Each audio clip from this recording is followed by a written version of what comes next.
ಸರಿ ಅಂತಾದ್ರೆ ಇನ್ನು ನನ್ನನ್ನು ಗುರುತಿಸಿದ್ದು ಸರಿಯಾಗುತ್ತದೆ. ಹಾಗಂದ್ರೆ ಅವರು ಗುರುತಿಸಿದ್ದು ಸರಿಯಾಗಿಲ್ಲ ಅಂತಂದ್ರೆ ನನ್ನನ್ನು ಕೋಹಿಡವಾಗಿ ನನ್ನ ಇಲ್ಲಿ ಇರಬೇಕು ಅಂತಾದ್ರೆ ಅದಕ್ಕೆ ಅವಕಾಶ ಕೊಟ್ಟದ್ದೇ ನಾನು. ಅಯ್ಯೋ ಇಲ್ಲಿಂದ ನೀನು ಈ ಸ್ಥಳದಲ್ಲಿ ನಿಲ್ಲುವುದಕ್ಕೆ ಸಾಧ್ಯ ಇಲ್ಲ. ನನಗ ಆದೀತ ಆ ಕ್ಷೇತ್ರದಲ್ಲಿ ನನಗೂ ಕೂಡಿತ ಅಂತ ಯೋಚನೆ ಮಾಡಿ ಬರಬೇಕು. ಯೋಚನೆ ಮಾಡುವುದಕ್ಕೆ ಅವಕಾಶ ಕೊಟ್ಟಿದ್ದೇನೆ ಎನ್ನುವ ಕಾರಣಕ್ಕಾಗಿ ನನ್ನನ್ನ ಆದಷ್ಟು ಬೇಗ ಇಲ್ಲಿಂದ ಓಡಿಸಬೇಕು ಅಂತ ಒಂದು ಯೋಚನೆ ಮಾಡಬೇಕು. ಇಲ್ಲ ಅಕ್ಕ.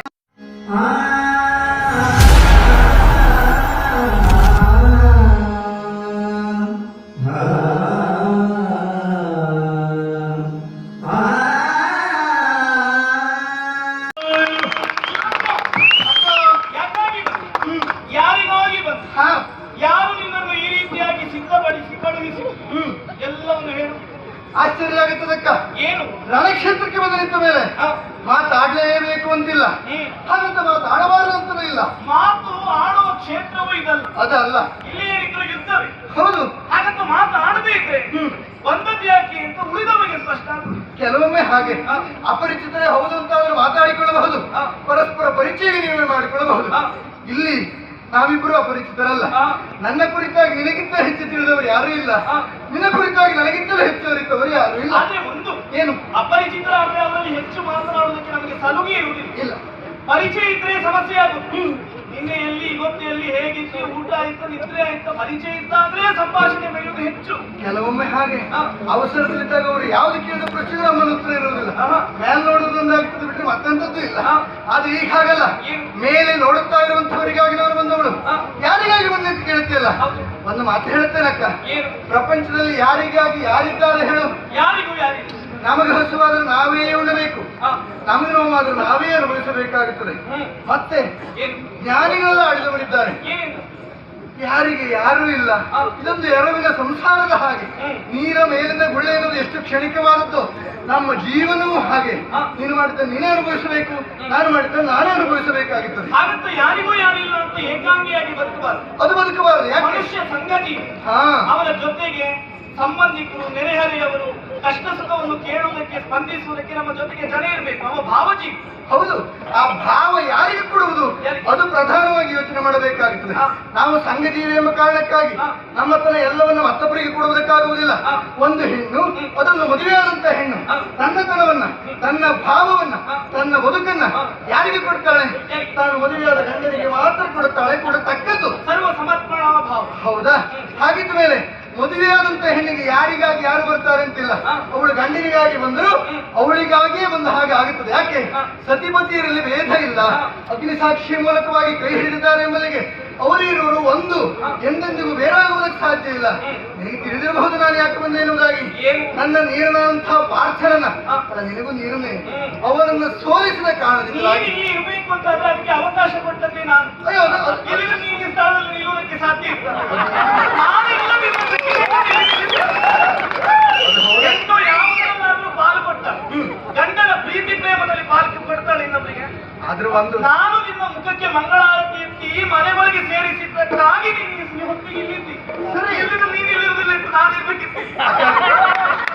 ಯೋಚನೆ ಮಾಡಿದವರು ನಮ್ಮ ನಾಡಿನಲ್ಲಿ ಎಷ್ಟೆಲ್ಲ ಹೆಣ್ಣು ಮಕ್ಕಳಿದ್ದಾರೆ, ಬೇಡ ದ್ವಾರಕೆಯಲ್ಲಿ ಎಷ್ಟೆಲ್ಲ ಗೊಲ್ಲತಿಯರಿದ್ದಾರೆ. ಅವರೆಲ್ಲರಿಗೂ ಆರತಿ ಮಾಡಿ ಮನೆಯೊಳಗೆ ಕರೆದಿದ್ದೇನೆ.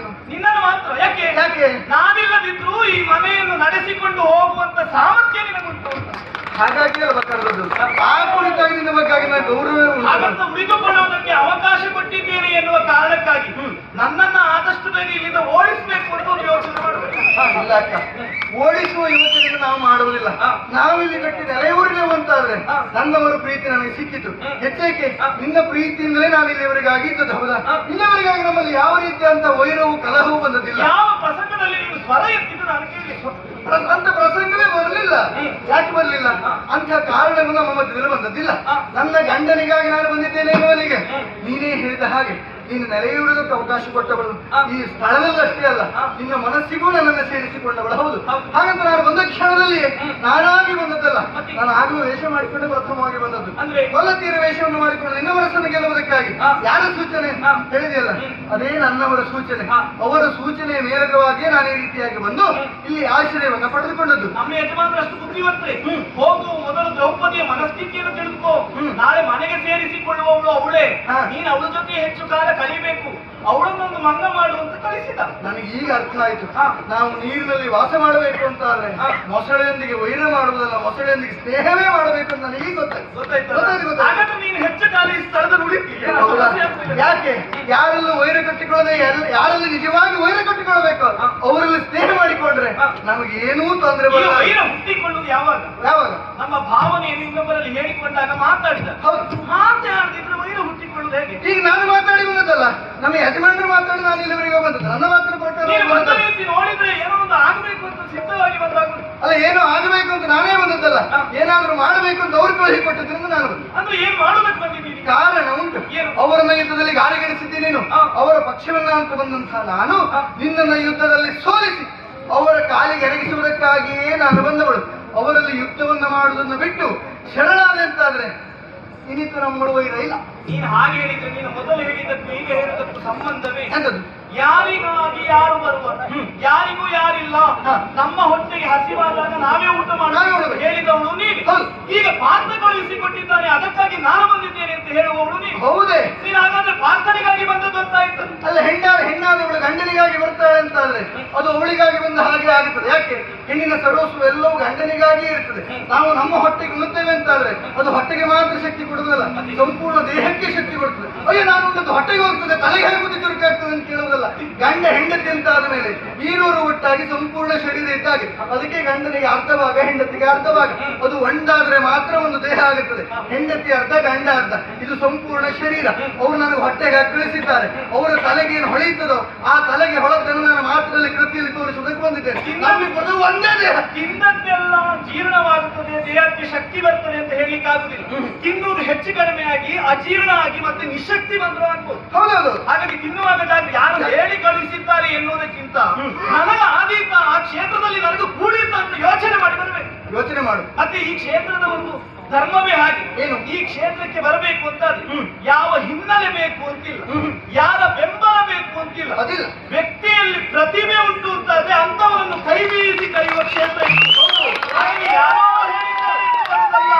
ನಮಗೆಷ್ಟು ಸಾಮರ್ಥ್ಯ ಉಂಟು, ನಮಗೆಷ್ಟು ಸ್ಥಾಪನೆ ಆಗುವುದಕ್ಕೆ ಅರ್ಹತೆ ಉಂಟು ಎನ್ನುವುದನ್ನು ಯೋಚನೆ ಮಾಡಿ ಬರಬೇಕಾಗ್ತದೆ. ಕೇವಲ ಸಾಮರ್ಥ್ಯ ಸ್ಥಾಪನೆ ಇದನ್ನು ನಾವೇ ಯೋಚನೆ ಮಾಡಿಕೊಂಡು ನಾವೇ ಹೇಳುವುದಲ್ಲ.